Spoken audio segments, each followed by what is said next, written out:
అందరికీ నమస్కారం. Harika tasty hub ఛానల్కి స్వాగతం. ఈరోజు ఆదివారం కదా, చేపల పులుసు ఎలా ఉండాలో తెలుసుకుందామా.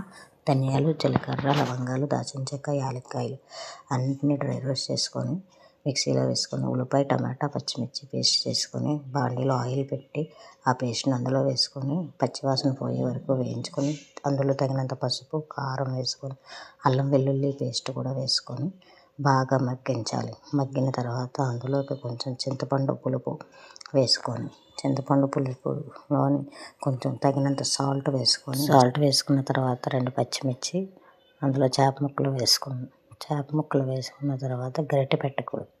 గరిటె పెడితే ముక్క విరిగిపోయే ప్రమాదం కాబట్టి గరిటె పెట్టకుండా దాకని కుదపండి. అందులో కొంచెం కరివేపాకు, కొత్తిమీర కూడా వేసుకోండి.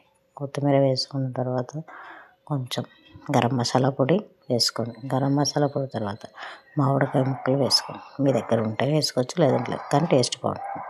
అందులోకి ఏ పులుసుకైనా బెల్లం వేసుకుంటే రుచిగా ఉంటుంది. చిటికెడంత బెల్లం. లాస్ట్ని కొత్తిమీర వేసుకొని పులుసు దగ్గర పడ్డాక స్టవ్ దించుకోండి. వేడి వేడి చేపల పులుసు రెడీ.